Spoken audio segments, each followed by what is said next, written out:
नमस्कार, मैं हूं रत्ना और आप देख रहे हैं सी न्यूज भारत। वक्त हो चुका है अलीगढ़ बुलेटिन का। शुरुआत करेंगे इस खास खबर से, जहां बता दें अलीगढ़ रोरावर थाना के खेरेश्वर चौराहे के पास अज्ञात युवती का शव मिलने से इलाके में सनसनी फैल गई। देखिए ये खबर विस्तार से। रोरावर थाना के खेरेश्वर चौराहे पर दोपहर 1 बजे के करीब न्यू सनशाइन पब्लिक स्कूल नादा बाजितपुर के गेट पर फुलवारियों में एक 35 से 40 वर्षीय अज्ञात महिला का शव मिलने से सनसनी फैल गई। आसपास के लोगों की भीड़ जमा हो गई। सूचना पर रोरावर थाना प्रभारी निरीक्षक शिवशंकर गुप्ता मय पुलिस बल के साथ घटनास्थल पर पहुंचे और पुलिस ने आसपास ग्रामीणों से शव की शिनाख्त कराने का प्रयास किया, परंतु शिनाख्त नहीं हो सके। युवती ने काली रंग की पैजामे, मटमैली रंग की कुर्ती और जर्सी, एक पीले रंग का दुपट्टा और हाथ में कड़ा, कमर में काला धागा पहने हुआ था। पुलिस ने शव को मोर्चरी भेजा है। अलीगढ़ से सी न्यूज संवाददाता संजीव शर्मा की रिपोर्ट। अलीगढ़ में झमाझम बारिश के साथ ओले बरसने लगे, जिसमें मौसम में ठंडक बढ़ गई है। देखिए ये रिपोर्ट। अलीगढ़ में फरवरी के आखिरी दिन और मार्च की शुरुआत में मौसम ने अचानक करवट बदल लिया। पूरे दिन आसमान में बादलों की चादर बिछी रही, जिससे बारिश की संभावनाएं बनी रही। रात में बिजली की कड़कड़ाहट के साथ बारिश के साथ ओले बरसने लगे। अचानक हुई बारिश और ओलावृष्टि ने मौसम में ठंडक ला दी। मौसम विभाग पहले ही मौसम के बदलाव की चेतावनी दे चुका था। सुबह से ही बारिश के आसार बन रहे थे। आसमान में घने बादल छाए हुए थे, हालांकि बीच बीच में हल्की धूप भी निकली। सर्द हवाएं रात भर चली। 8 बजे मौसम फिर बदलने लगा। आसमान पर बादल छाने लग गए। 9:10 पर बारिश के साथ ओले बरसने लगे। 2 दिन में तापमान 4 डिग्री से अधिक में गिरावट आई है। इसके चलते चढ़ते उतरते तापमान ने स्वास्थ्य संबंधी समस्याएं उत्पन्न कर दी हैं। मौसम में अचानक ठंडक बढ़ने से खांसी, जुकाम और बुखार के मरीजों की संख्या में बढ़ोतरी देखी गई।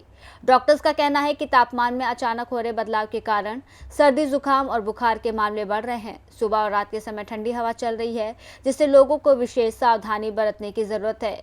लोग गर्म कपड़े पहने, खान पान पर ध्यान दें और ठंडी चीजों से बचें। वहीं कृषि विशेषज्ञ राकेश कुमार ने बताया कि मौसम का यह बदला मिजाज किसानों के लिए भी चिंता का विषय बन गया है। इस समय गेहूं की फसल पकने के कगार पर है, जबकि सरसों में फूल खिल रहे हैं। बारिश और ओलावृष्टि से फसलों को नुकसान पहुंचने की संभावना है, जिससे किसानों की मेहनत पर पानी फिर सकता है।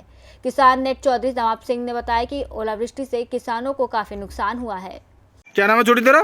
गौरी। गौरी कहाँ रहती है? अलादपुर नीवरी हमजा मस्जिद। अच्छा, नीवरी में क्या मामला हुआ है ये बारिश का? ओले पड़े हैं, खूब कर रहे। कितने ओले पड़े हैं? नीरे पड़े हैं। तो गली में भी भर गए हैं क्या ओले? हाँ, गली में भी भर गए हैं। और कितनी देर से पड़ रहे हैं ओले? ऐसे ही 15-20 मिनट तक। अच्छा, 15-20 मिनट तक ओले ही पड़े हैं सूचे। तो आपने किसी में ओले भर के भी रख रखे हैं क्या? हाँ, टप में। अच्छा। तो बारिश भी आई थी कि खाली सूचे ओले पड़े हैं? पहले सूखे ओले पड़े थे जब बारिश के संग आए थे थोड़े। अच्छा। तो गलियों में और घरों में भी भर गए ओले हैं? हाँ। अलीगढ़ से सी न्यूज संवाददाता संजीव शर्मा की रिपोर्ट। नगीना सांसद चंद्रशेखर ने अलीगढ़ मुस्लिम यूनिवर्सिटी के शिक्षकों से संवाद किया है। देखिए रिपोर्ट विस्तार से। अलीगढ़ पहुंचे नगीना सांसद चंद्रशेखर ने बताया कि अलीगढ़ मुस्लिम यूनिवर्सिटी टीचर्स एसोसिएशन अमूठा से जुड़े शिक्षकों से संवाद के लिए आमंत्रित किया गया। इस मौके पर सांसद ने कहा कि आज हम जिस अमन में दलित और अल्पसंख्यक की बात करने में जुटे हैं, वो सर सैयद का है। सर सैयद और बाबा साहेब का दिन है कि एएमयू का पद छात्र आज दुनिया के हर कोने में कोट पैंट में नजर आता है। बार बार एएमयू के फंडिंग को रोकने की और बंद करने की धमकी दी जाती है। सांसद ने कहा कि एएमयू के हितों के लिए वो हमेशा लड़ते रहेंगे। अमूठा के कार्यक्रम में अध्यक्ष मोहम्मद खालिद, सचिव प्रोफेसर उबैद अहमद सिद्दीकी, सह सचिव doctor Saduddin Javed, executive committee से डॉक्टर नाजिश बेगम, डॉक्टर अब्दुल अजीज, डॉक्टर साबिया, डॉक्टर सूफिया, डॉक्टर फुरखान, मोहम्मद दानिश, डॉक्टर सिद्धार्थ चक्रवर्ती, कलीम आदि मौजूद रहे। वहीं उन्होंने कहा कि अमृता के मन से नगीना सांसद जब वो मथुरा जा रहे थे तब उन पर हमला हुआ था, लेकिन पुलिस तमाशा देखती रही। अलीगढ़ मुस्लिम विश्वविद्यालय के लिए वो रवाना हुए तब उनके काफिले पर हमला किया गया। उन्होंने कहा कि इस हमले में मेरे लोग घायल हुए हैं, किसी का सर फूटा तो किसी के शरीर पर चोट आई। सब पुलिस की मौजूदगी में हुआ। पुलिस रक्षक नहीं भक्षक का काम कर रही है। देखिए, आज मैं टीचर एसोसिएशन से एक दिन दिल्ली में मिला था। एएमयू से देश से जुड़े कई विषयों पर मेरी उनसे चर्चा हुई और आज मैं उनके द्वारा मुझे यहाँ सम्मान समारोह के कार्यक्रम में बुलाया, गेट टुगेदर में। मैं उनके लिए उस पूरी एसोसिएशन का और सभी टीचर्स का धन्यवाद। कुछ विषय हैं जिन पे बात होनी चाहिए, आज काफी उन विषयों पर चर्चा हुई और उम्मीद है कि ये विषय कल की ताकत बनेंगे। और मैं ये विश्वास दिलाता हूँ एमयू के साथ, एमयू से जुड़ा कोई भी विषय होगा, चाहे वो पार्लियामेंट में, सड़क पर, मैं एमयू के साथ था। आपके अलीगढ़ को एक सियासी विकल्प के तौर पे भी देखा जा रहा है। लोग ये कह रहे हैं कि कहीं ना कहीं उत्तर प्रदेश के अंदर मुसलमानों के ऊपर समाजवादी पार्टी अपना हक समझती है, वो हक छीनता हुआ नजर आ रहा है। लेकिन मैं लोगों ने आज यहाँ पर व्यवधान डालने की कोशिश करी है, समाजवादी पार्टी से भी जंग में कागजी अफदाद से क्या होता है, हिम्मत लड़ती है तादाद से क्या होता है। देखो, इन सब चीजों की फिक्र करेंगे। पहली बात तो मेरी लड़ाई उनसे नहीं जिनका आपने जिक्र किया, मेरी लड़ाई उनसे जो सत्ता बैठे और उन्हीं से अपने लोगों के अधिकारों का प्रोटेक्शन करना, अपने लोगों को सम्मान का जीवन दिलाने के लिए लड़ना पड़ेगा। तो मैं हवाएं तो मेरे यूं ही खिलाफ, मैं जिनसे लड़ रहा हूँ उनको पता है और मैं लड़ता रहूंगा जब तक मेरे जैसे लाखों लोग जो हैं ये ना मान लें कि देश में संविधान का राज स्थापित हो गया। ये मेरे हाथ में नहीं। इसका जब सवाल आपको उत्तर प्रदेश पुलिस से और उत्तर प्रदेश की सरकार से पूछना चाहिए। ये मैं फिर कह रहा हूँ, उनसे पूछो, आप पूछो कि एक जब मौजूदा सांसद जो है सुरक्षित नहीं है, उसकी गाड़ी पे हमला होता तो आम जनता क्या हाल है।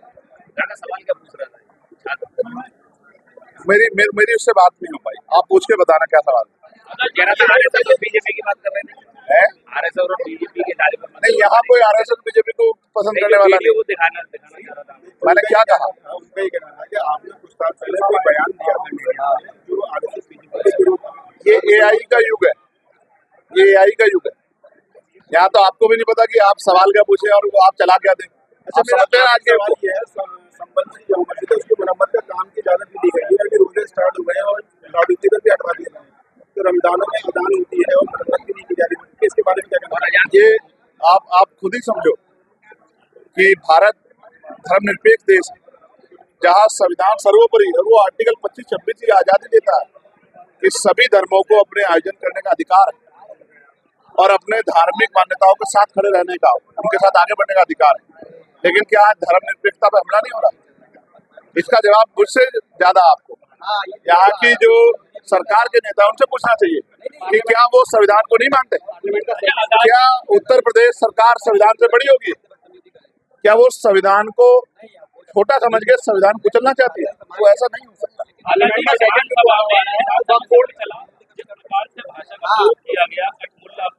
और जिद और इस तरीके की भाषा सीएम के द्वारा उस पर जब आदमी खामी करता है और खिल जाता है तो इसी तरह की बातें, इस तरह के शब्द बोल के उस चर्चा को कहीं और डाइवर्ट करना चाहता है, जबकि हालात जो है वो आपसे छिपे हुए नहीं।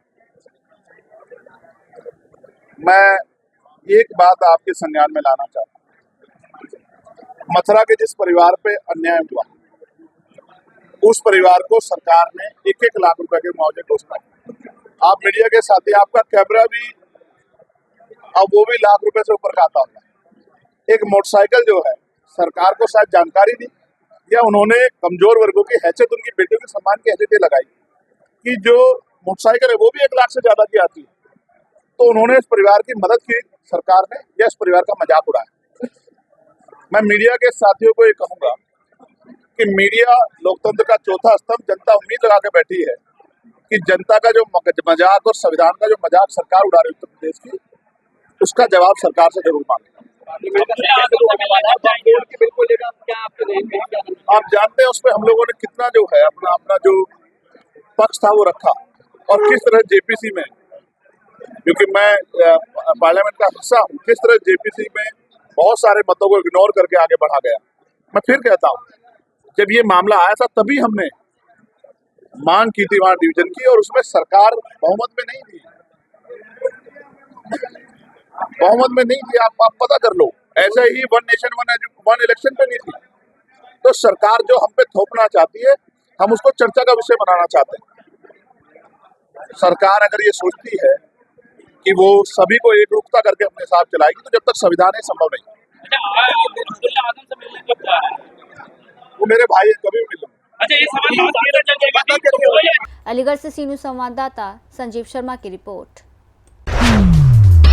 रुक करेंगे अगली खबर की ओर, जहां बता दें अलीगढ़ में हाई टेंशन लाइन की चपेट में आने से एक मजदूर की मौत हो गई।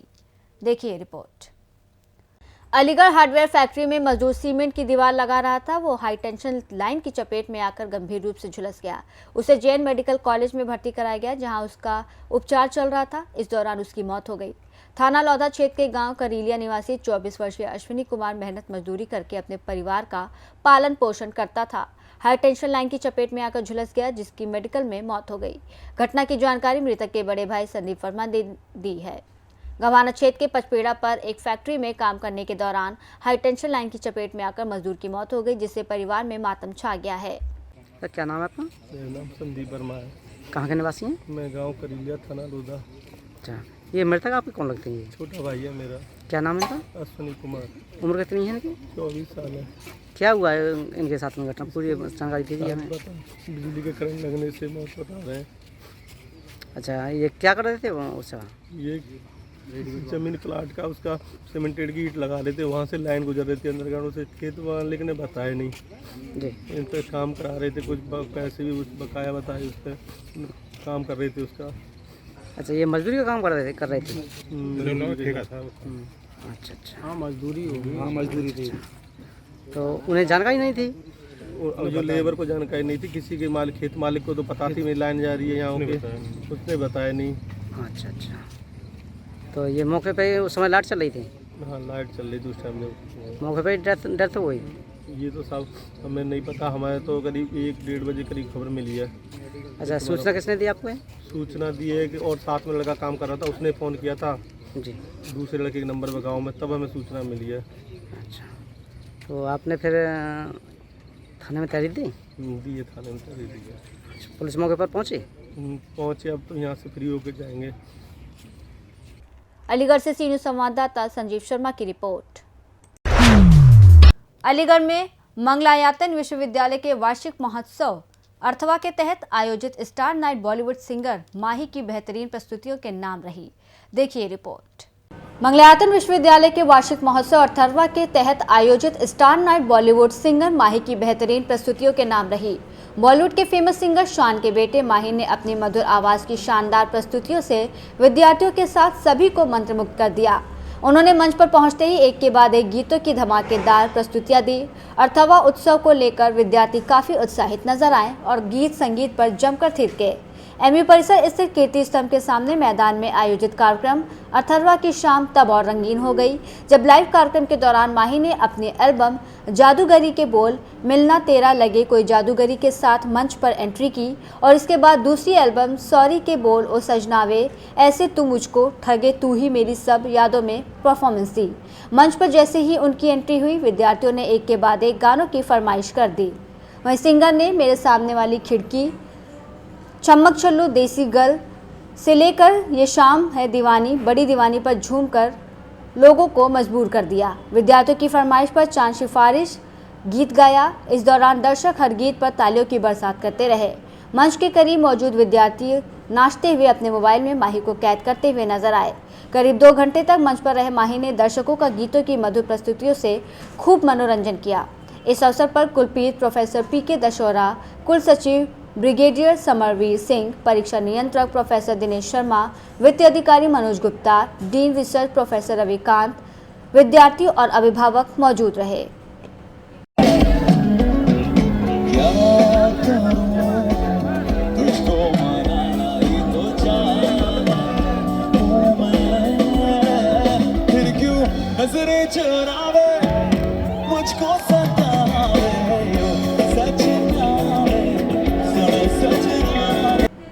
अलीगढ़ से सीनू संवाददाता संजीव शर्मा की रिपोर्ट।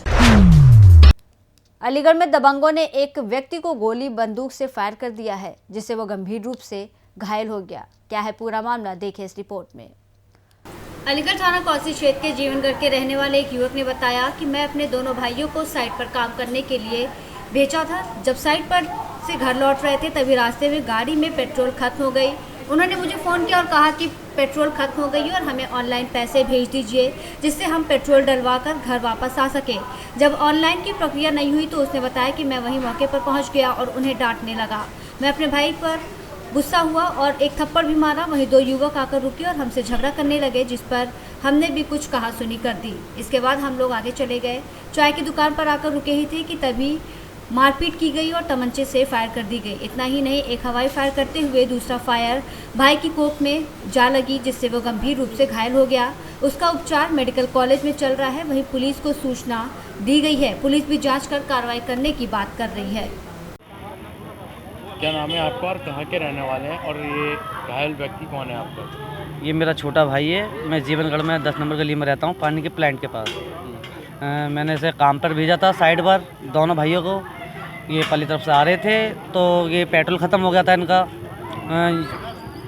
करीब यहाँ पे 4 खंभों पे पेट्रोल पंप जो बना है, वहाँ पे इन्होंने मेरे पास आके फ़ोन करा, भैया पेट्रोल ख़त्म हो गया गाड़ी में और तुम जो है ऑनलाइन कर दो पैसे। मैंने कहा बेटा मैंने ऑनलाइन तो है ना, मैं चल 4 खंभों पे मैं आ रहा हूँ। मैं गया वहाँ पे तो मैंने इसमें अपने भाई में जो है थोड़ा सा चिल्लाया। मैंने तू बेटा तू ये देखता ना कि गाड़ी में पेट्रोल है ना है, और प्लस तू ऐसे लेके भाग जाता है गाड़ी कहीं पे भी। कम से कम ये तो देख ले करो, तुम्हारी गाड़ी है तो कम से कम पेट्रोल जो उसमें पड़वाओ। तो मैंने उसमें अपने भाई में चांटा मारा था, तो वो लड़का आया था नशे में था और मैंने उसमें अपने भाई में चांटा मारा तो उसने मुझ में चांटा मारा उस लड़के ने। और वो लड़का पता ना कौन था, मुझे तो नाम नहीं मालूम उसका। 2 बंदे थे वो। तो वहाँ पे हमारी हाथापाई हुई, मतलब मुँह चोदी सी हो गई वो। तो उसने सामान निकाला, एक फायर वहाँ पे करा, तो वहाँ से हम भागे तो उसने हमें चाय की खोखे पे पकड़ के जब मेरे भाई में ऑन द स्पॉट गोली मारी। कहाँ लगी आपके भाई की गोली? कोक पे। क्या गोली लगी? एक गोली लगी है। एक गोली। घटना किस जगह की है? घटना तो ऐसी है कि एक्चुअली क्या है कि वो जो है अभी गंभीर हालत में है। नहीं, आपके भाई की जो गोली मारी है वो जगह कौन सी जहाँ गोली मारी? पेट्रोल पंप के बराबर में। कहाँ पर? जगह का नाम क्या है? पेट्रोल 4 खंभों के पास ही। ये कौन सा थाना पड़ता है वहाँ का? कुआरसी थाना पड़ता है, धौरा चौकी है। तो मौके पर पुलिस आई थी? जी पुलिस आई थी हैंड टू हैंड। फिर पुलिस आई थी हैंड टू हैंड और उसने जो पब्लिक ने उन्हें पकड़ा तो उन्हें जो है पब्लिक ने पकड़ के उन्हें दे दिया पुलिस वालों को। हाँ पुलिस के दोनों को हिरासत में? जी जी। तो जानते हो आप उन दोनों को? नहीं मैं नहीं जानता उन्हें। तो आपके साथ हाथापाई क्यों करी उन्होंने? मैं अपने भाई को चिल्ला रहा था ना, वो नशे में थे वो लौंडे जो थे, वो आके मुझ पे जूझ पड़े। उन्होंने पहले एक हवाई फायरिंग करी है, फिर हम वहाँ से भागे आए उन्हें लेके, फिर रास्ते में पेट्रोल पंप से आगे जाते में जब फायरिंग करी है उसने। तो मौके से पकड़ ली गई? मौके पे पकड़ ली गई पब्लिक ने। कंडीशन कैसी है, कहाँ है? अभी गंभीर हालत में मेडिकल में है। उपचार चल रहा है? हाँ उपचार चल रहा है उसका, दवाई वगैरह। आपके भाई का? सोनू। सोनू। पिताजी का? अंसार। कहाँ के रहने वाले आप लोग? जीवनगढ़ 10 नंबर गली। थाना कौन सा लगता है? कुआरसी। अलीगढ़ से सीनू संवाददाता संजीव शर्मा की रिपोर्ट। रुक करेंगे अगली खबर की ओर, जहां बता दें अलीगढ़ जनपद इगलास के पोखर में नवजात शिशु का शव मिलने से सनसनी फैल गई है। देखिए ये खबर। अलीगढ़ जनपद इगलास के पोखर में नवजात शिशु का शव मिलने से सनसनी फैल गई। पानी के बहाव से पोखर किनारे बहकर आया नवजात शिशु का शव। ग्रामीणों ने नवजात शिशु के शव मिलने की सूचना पुलिस कंट्रोल रूम को दी। पुलिस ने शव कब्जे में लेकर मॉर्चरी में भेजा है। इलाका पुलिस जांच पड़ताल कर अग्रिम कार्रवाई में जुटी है। अलीगढ़ के इगलास कोतवाली क्षेत्र के गांव नगला फौदा की घटना। आज दिनांक 1/3/2025 को समय करीब सुबह 8:30 बजे डायल 112 से सूचना मिली कि ग्राम नगला फोदा के पोखर में एक नवजात शिशु का शव पड़ा है, जिसके पश्चात पुलिस टीम जाकर शव को निकालकर पंचायतनामा किया और शव को पोस्टमार्टम के हेतु मॉर्चरी भेजा गया है। शव की पहचान अभी नहीं हो पाई है। आसपास के क्षेत्र में घटना के बारे में जानकारी की जा रही है। अन्य वैधिक कार्रवाई की जा रही है। अलीगढ़ से सीनियर संवाददाता संजीव शर्मा की रिपोर्ट।